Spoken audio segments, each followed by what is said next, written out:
আসসালামু আলাইকুম, hi everyone. ভিডিওটা ছিল কিছুদিন আগে, মানে 13ই আগস্টে। সময় স্বল্পতার জন্য ছেলে মেয়ের এক্সামের কারণে ভিডিওটা আপলোড দিতে পারিনি। হ্যাঁ, আজকে আমার মেয়ের জন্মদিন।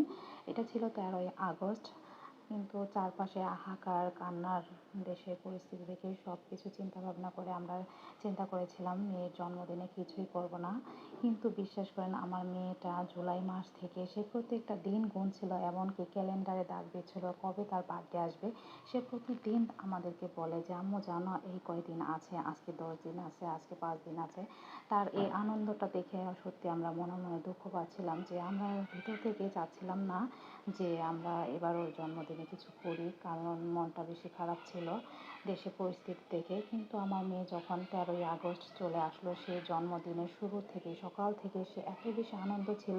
সে ভেবেছিল আমরা না জানি কত কিছু করি প্রতি বার্থডে সময়ের মতো। কিন্তু মেয়েটা যখন দেখে দুপুরবেলা আমরা কিছুই করছি না তার জন্য, তখন সে তো কষ্ট পাচ্ছিল আর কান্নাই করে ফেললো লাস্টের দিকে।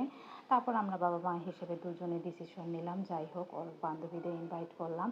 আর এদিকে হচ্ছে গিয়ে টুকটাক আমি কিছু রান্না করলাম, যদিও আমরা হচ্ছে গিয়ে রাতে ডিনার করবো বাহিরে।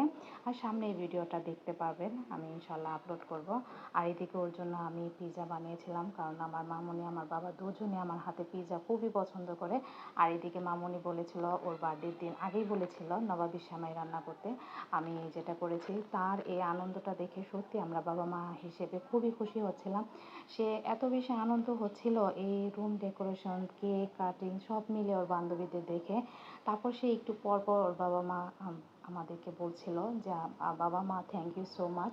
সে বার্থডেতে কী করবে না করবে সে কিছুই ভেবে পাচ্ছিল না, সেইভাবে নানুমণিকে, তার মামাকে, তার বান্ধবীর মা সবাইকে সে কেক খাওয়াই দিচ্ছিল আর বলছিল বাবা মাকে একটু পর পর যে থ্যাংক ইউ সো মাচ বাবা মা, তোমরা অনেক কিছু করেছো আমার জন্য। আমার মেয়েটা ছোট হলেও সে অনেক বেশি আবেগপ্রবণ, সে অনেক কিছু বোঝে আমি যা আমি বুঝতে পারি। আর এইভাবে সে এত বেশি আনন্দ করছিল, বাবাকে বলছিল বাবা টিভিতে গান দিয়ে দাও, আমি হচ্ছে গিয়ে বান্ধবীদের নিয়ে নাচবো একটু।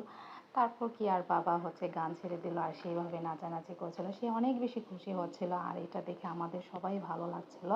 আর এইভাবে আমার মেয়ে অনেক বেশি বড় হোক আমি দোয়া করি, আমরা বাবা মা হিসেবে সবাই দোয়া করি। আল্লাহ হাফিজ।